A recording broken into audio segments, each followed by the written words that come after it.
Dr. Joseph Maldonado is a urologist in upstate New York. He's president of the Society of Crypto-Judaic Studies, as well as the Medical Scientific Educational Foundation in New York. He's immediate past president of the Medical Society of the State of New York and former assistant clinical dean at Touro College of Osteopathic Medicine. He received his medical education at the Albert Einstein College of Medicine and holds several degrees from Oxford and Cambridge universities in England. 2 years ago, he discovered his Anusim roots while doing genealogical research.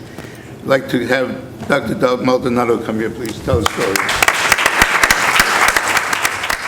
I'd like to thank Avi and Shlomo for inviting me to speak this afternoon. I'm grateful to the Institute and to Jack Cohen, a member of the Board of Directors of the Institute, for being here for me when so many were unable or unprepared to help me in my journey of return. 1.5 years ago, I sat at this conference in Netanya trying to make sense of the discoveries that I had made. During that conference, I attended my first shul. In Netanya, I met others and also understood what drove me to find my way home. When Shlomo took me to the Sephardic shul in Netanya, I knew I was home.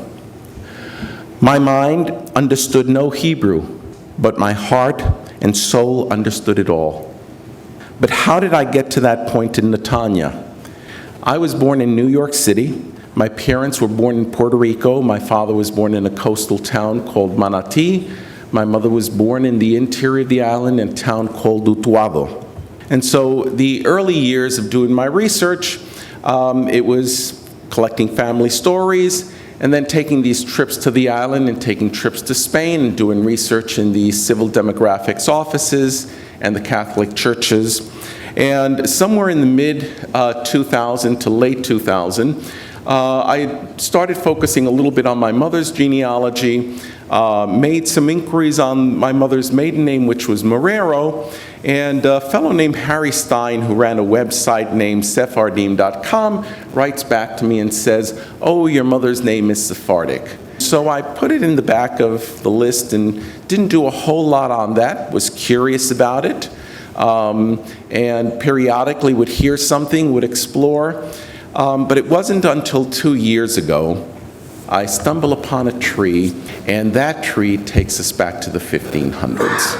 And I felt I had hit the mother lode. And so here I was with something that is what I call my Catholic version of a ketubah, because the Catholic Church has very kindly documented for me back to the 1500s, every generation from my grandmother back to the 1500s, every relative marrying someone who was a second, third, or fourth cousin. I discover one that goes from Cologne to Antwerp, Antwerp to the Canary Islands. When he goes from Antwerp to the Canary Islands, he's Jacome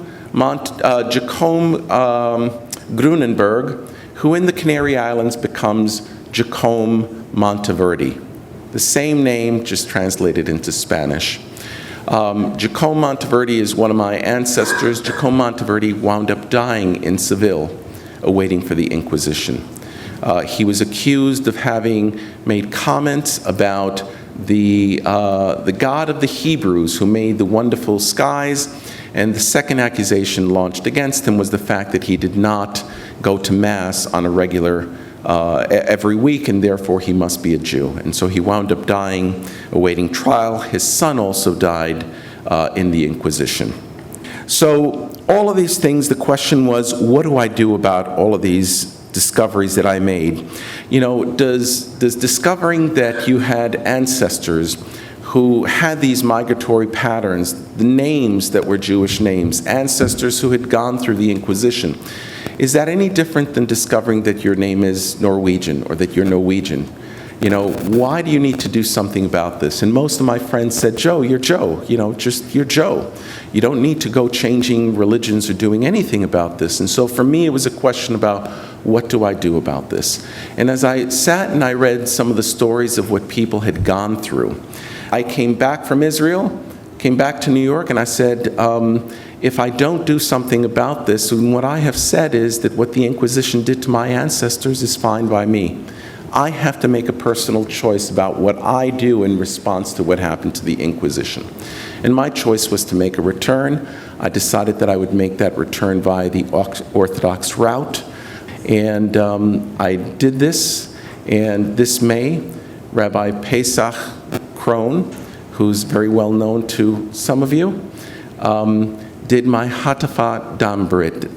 And I can't tell you how happy I am, with no regrets. I have a family that has very mixed feelings about this, none of them angry. This past December, my cousin who's with me was very kind and gave me a wonderful antique box that plays the Israeli national anthem. I got Hanukkah cards. My mother read the Chumash in December, and I have videos just showing my mother shuckling without her really understanding what she's doing as she's doing this. And so, Jeannie, yes, it's the neshama. That's what it's about. So thank you very much, and thank you for sticking around.